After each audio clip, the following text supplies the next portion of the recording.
এড়িয়ে যান যদি আপনার মনে হয় যে আপনি সেকুলার, কারণ ভারতের সংবিধান থেকে সেকুলারিজম ওয়ার্ডটাকে সরিয়ে দিতে হবে। সেকুলারিজম কোনোদিন আমাদের ভারতবর্ষ ছিল না। ময়ূক রঞ্জনের বিরুদ্ধে বিবিধের মাঝে দেখো মিলানো মোহনের দেশকে ও বলার কে, মানে কনস্টিটিউশনকে প্রশ্ন করার ও কে? ভারতের সংবিধানে লেখা আছে ভারতকে সেকুলার হতে হবে, যাদের তাদের আপত্তি আছে তারা ভারতবর্ষ থেকে বেরিয়ে যাক। যতই চেষ্টা করুক ময়ূকদা, এই রাজ্যে বিজেপি ফুল ফুটবে না, আর ময়ূকদারও এমপি মেলে হওয়া হবে না। এই সংবিধান বহির্ভূত কথা বলছে এরা, এদের বিরুদ্ধে পুলিশ কেন নীরব ভূমিকা পালন করছে? সেই সংগ্রামকে যারা ভাঙতে চায় ময়ূক রঞ্জনের মতো, তারা আজকে বলছে সেকুলারিজমের কথা বললে দেশ ছাড়তে হবে। আমাদের সংবিধান সেকুলারিজমের কথা বলেছে। ময়ূক রঞ্জনের বিরুদ্ধে ফৌজদারি মামলায় আদালতে রুজু হওয়া উচিত, ও সংবিধান বিরোধী কথা বলেছে। ও আর কতদিন নাচানাচি করে এই দেশের বুকে দাঁড়িয়ে কনস্টিটিউশনের অবমাননা করে আরএসএস বিজেপি, তারপরে দেখলাম ময়ূক রঞ্জন ঘোষ। ও আর কতদিন হচ্ছে গিয়ে সুস্থভাবে চলাফেরা করতে পারে এই বাংলার বুকে? কিসের সেকুলার? মানে নানা ভাষা, নানা মত, নানা পরিধান, বিবিধের মাঝে দেখো মিলানো মোহনের দেশকে ও বলার কে, মানে কনস্টিটিউশনকে প্রশ্ন করার ও কে? Who is Mayukh Ranjan Ghosh? এতই পাগলের মতো লাফালাফি করছে, এত কথা ওর শোনা যাবে না। ভারতবর্ষ মানে ভগৎ সিংয়ের পাশে আশফাকুল্লাহ খানের নাম আসে, ভারতবর্ষ মানে রবীন্দ্রনাথের পাশে নজরুলের নাম আসে।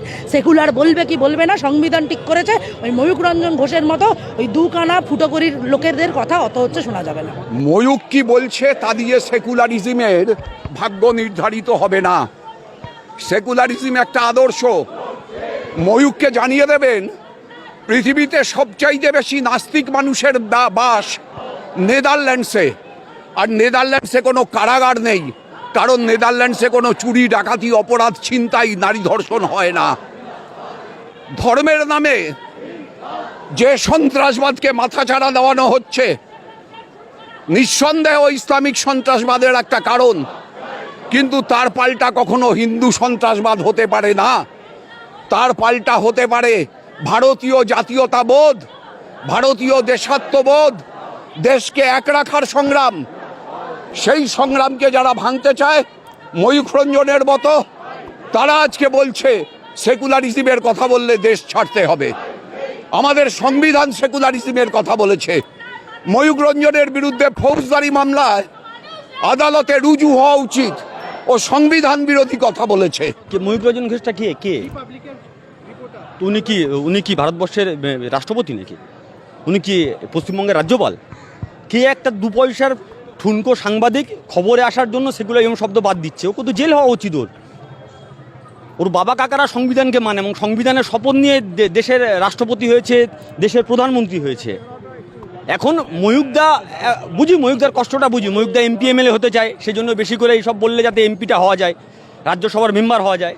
ময়ূকদা যত লাফালাফি করুক, ময়ূকদার বস অর্ণব গোস্বামী আগেই চেয়ার পেতে বসে আছে, ফলে ময়ূকদার সেগুলো বালিয়ে আছে। যতই চেষ্টা করুক ময়ূকদা, এই রাজ্যে বিজেপি ফুল ফুটবে না, আর ময়ূকদারও এমপি মেলে হওয়া হবে না। চাই এটা বুঝে নিতে হবে। না পাকিস্তান, না বাংলাদেশ, না হিন্দুস্তান কি করতে চায়, মানে ধর্ম নিরপেক্ষতা যারা চায় না, এই রকম লোকও আমাদের দেশে আছে। অথচ আমাদের দেশের সংবিধান সারা পৃথিবীর মানুষ স্যালুট জানায়। সারা পৃথিবীর মানুষ ভারতবর্ষের দিকে তাকিয়ে থাকে যে ভারতবর্ষ যুক্তরাষ্ট্র কাঠামো, সেখানে যে সংবিধান আছে সেই সংবিধান সারা পৃথিবীতে আর কোথাও নেই। সেই সংবিধান বহির্ভূত কথা বলছে এরা, এদের বিরুদ্ধে পুলিশ কেন নীরব ভূমিকা পালন করছে? এদেরকে গ্রেপ্তার করা উচিত এখনই।